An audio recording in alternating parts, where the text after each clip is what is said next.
మరి రేవంత్ రెడ్డి మీరు ఓట్లేస్తే గెలిచిన రేవంత్ రెడ్డి మీకు ఏమన్నా చేసినా మీ సంఘానికి? చేయలేదు కాబట్టి మొన్న ప్రెస్ మీట్ పెట్టిన సోమాజిగూడలో ప్రశ్నించిన.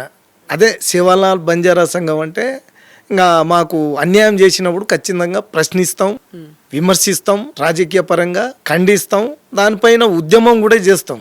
మొన్న గాంధీ భవనం ముట్టడిచ్చినాం. ఎందుకంటే రేవంత్ రెడ్డి గారు మరి ఈ 30 నెలలు సమయంలో మాకు ఒక 12 హామీలతో ఒక చెవెళ్ళ డిక్లరేషన్ పేరుతోటి 12 హామీలు ఇచ్చిండు. 30 నెలలు గడుస్తున్న ఒక్క హామీ కాదండి, 0.1 హామీ కూడా నెరవేర్చలే. అలాంటప్పుడు రేవంత్ రెడ్డి గారు మళ్ళీ ఎంపీటీసీ జడ్పీటీసీ ఎలక్షన్ వస్తున్నాయి, అందులో కూడా లంబాడీల ఓట్లు పుష్కలంగా మళ్ళా కాంగ్రెస్ పార్టీకి రావాలంటే ఏం చేయాలి? 12 హామీలు నేను ఒక్కటి కూడా నెరవేర్చలేదు కదా, ఏం చేయాలనేది కొత్త డ్రామాతోటి మా కొంతమంది శుద్ధపూసలు మా ఎమ్మెల్యేలు ఉంటారు, 4 ఉన్నారు. మాకైతే ఆనవాయితీగా యాక్చువల్గా 7 నుంచి 8 రావాలి.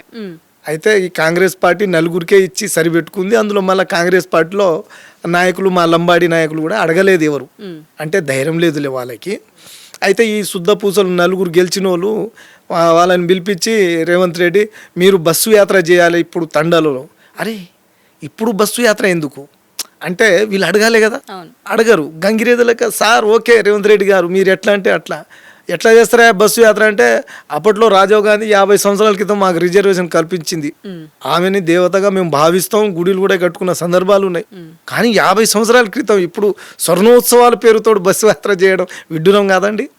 అంటే మళ్ళీ లంబాడీల ఓట్లను ఎట్లా దండుకోవాలి, ఎట్లా గుంజుకోవాలనే ఆలోచన ఈ రేవంత్ రెడ్డి. అంటే కేవలం యాత్రలు చేస్తేనే ఓట్లు పడతాయి అనేసి అనుకుంటున్నాడా? ఎస్, ఇప్పుడు తండలో తిరుగుతురు, ప్రశ్నిస్తురు ప్రతి ఒక్క ఆడబిడ్డ కానీ, అన్నలు కానీ, తమ్ముళ్ళు కానీ.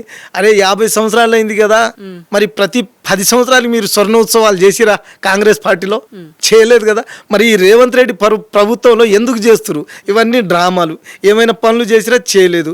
అయినా కానీ ఇందిరాగాంధీ, రాజీవ్ గాంధీ మేము అభిమానంతో 30 సంవత్సరాలు కాంగ్రెస్ పార్టీని భుజాన్ని ఎత్తుకొని వన్ సైడ్గా లంబడోళ్ళు కానీ, గిరిజన కానీ అందరూ ఓట్లేసి గెలిపించినాం, మనం రుణం తీర్చుకున్నాం. కానీ ఈ రేవంత్ రెడ్డిలో ఇందిరమ్మ గాంధీ కాంగ్రెస్ లేదమ్మా, చనిపోయింది.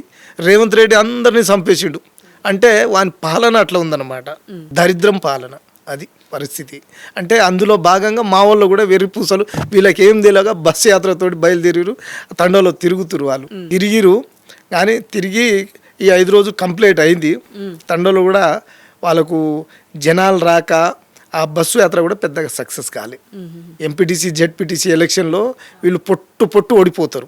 అర్థమైంది మా లంబాడి గిరిజన తెగలకు కాంగ్రెస్ పార్టీ కేవలం మాటల గారడితోటి ఈ రేవంత్ రెడ్డి మోసం చేసే మోసకారి అర్థమైపోయింది. ఇంకా నెక్స్ట్ ఇయర్ ఏయమ్మా